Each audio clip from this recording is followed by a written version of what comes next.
મને એવું થયું કે વાજપેયી એક એવી મહાન વિભૂતિ, એક યુગ પુરુષ, રાષ્ટ્રની અંદર અનેક લોકોના નામ લ્યો ત્યારે આપણે વાજપેયીને આગળ કરી આપણે એનું નામ બોલવું પડે એવા સુવર્ણ અક્ષરેથી આપણે વાજપેયીને સૌ યાદ કરીએ છીએ. કોઈ પક્ષાપક્ષીના પડ્યા વગર યાદ કરીએ છીએ. એ મહાન વિભૂતિ કોંગ્રેસની સંપૂર્ણ વિપરીત વિચારધારણી હતી, પરંતુ પંડિત જવાહરલાલ નહેરુ દેશના પહેલા પ્રધાનમંત્રી, આ દેશ માટે 18 વર્ષ સુધી એને રાજ કર્યું અને આઝાદી કાળની અંદર આ દેશના અનેક લોકોએ જેલવાસ ભોગ્યો. એમાં સૌથી વધુ જેલવાસના દિવસો કાઢ્યા હોય તો એ પંડિત જવાહરલાલ નહેરુ છે. અને એનું અવસાન થયું અને સંસદની અંદર વાજપેયીએ જે એને શ્રદ્ધાંજલિ આપી અને એ શ્રદ્ધાંજલિના શબ્દોમાં જે ઊંચાઈ છે, જે દેશને, રાષ્ટ્રને અને એના પક્ષને શોભે એવા, આમ નાગરિકને શોભે એવા, એક માન ઉપજે એવા શબ્દોથી એક હાર્ટલી પંડિત જવાહરલાલ નહેરુને શ્રદ્ધાંજલિ આપી. એના બેઠા શબ્દો આજે હું મારા મિત્રો વચ્ચે મૂકવા માંગુ છું, કારણ કે કઈ શબ્દ ચૂકી જવાય તો એનો અર્થ ન બદલી જાય, એટલા માટે હું વાંચી સંભળાવું કે એ શબ્દો વાજપેયીએ સંસદની અંદર નહેરુની શ્રદ્ધાંજલિ સમયે ક્યાં બોલ્યા હતા એની વાત છે. एक सपना था जो अधूरा रह गया, एक गीत था जो गूंगा हो गया, एक लौ थी जो अनंत में विलीन हो गई. सपना था एक ऐसे संसार का जो हर भय और भूख से रहित होगा. गीत था एक ऐसे महाकाव्य का जिसमें गीता की गूंज और गुलाब की गंध थी. लौ थी एक ऐसे दीपक की जो रात भर जलता रहा, हर अंधेरे से लड़ता रहा, हमें रास्ता दिखाकर एक प्रभात में निर्वाण को प्राप्त हो गया. मृत्यु ध्रुव है, शरीर नश्वर है. कल कंचन की जिस काया को हम चंदन की चिता पर चढ़ाकर आए, उसका नाश निश्चित था. लेकिन क्या यह जरूरी था कि मौत इतनी चोरी छुपे आती? जब संगी साथी सो पड़े थे, जब पहरेदार बेघर थे, जब पहरेदार बेखबर थे, हमारे जीवन की एक अमूल्य निधि लूट गई. भारत माता आज शोक मग्न है, उसका सबसे लाडला राजकुमार खो गया.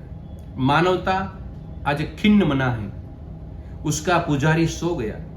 शांति आज अशांत है, उसका रक्षक चला गया. दलितों का सहारा छूट गया, जन जन की आंख का तारा टूट गया. यवनिका पात हो गया. विश्व के रंगमंच का प्रमुख अभिनेता अपना अंतिम अभिनय दिखाकर अंतर ध्यान हो गया. महर्षि वाल्मीकि ने रामायण में भगवान राम के संबंध में कहा है कि वे असंभव के समन्वय थे. पंडित जी के जीवन में महाकवि के उन्हीं कथन की एक झलक दिखाई देती है. वह शांति के पुजारी किंतु क्रांति के अग्रदूत थे. वे अहिंसा के उपासक थे किंतु स्वाधीनता और सम्मान की रक्षा के लिए हर हथियार से लड़ने की हिमायती थे. वे व्यक्तिगत स्वाधीनता के समर्थक थे किंतु आर्थिक समानता लाने के लिए प्रतिबद्ध थे. उन्होंने समझौता करने में किसी से भय नहीं रखा, किंतु किसी से भयभीत होकर समझौता नहीं किया. पाकिस्तान और चीन के प्रति उनकी नीति इसी अद्भुत सम्मिश्रण की प्रतीक है.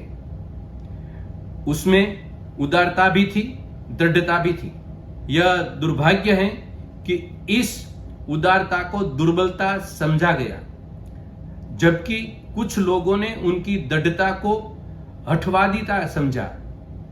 मुझे याद है चीनी आक्रमण के दिनों में जब हमारे पश्चिमी मित्र इस बात का प्रयत्न कर रहे थे कि हम कश्मीर के प्रश्न पर पाकिस्तान से कोई समझौता कर ले, तब एक दिन मैंने उन्हें बड़ा कुद्दत पाया.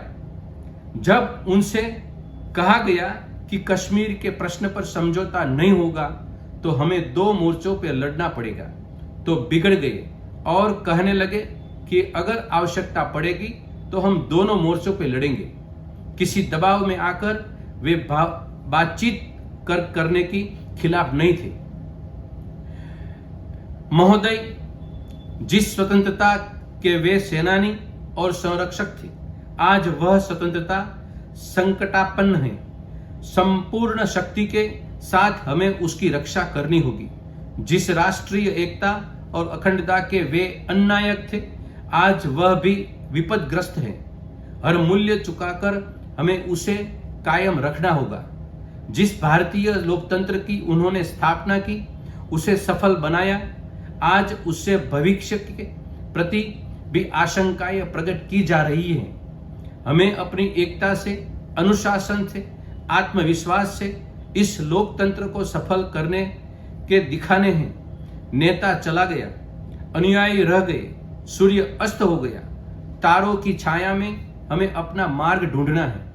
यह एक महान परीक्षा का काल है।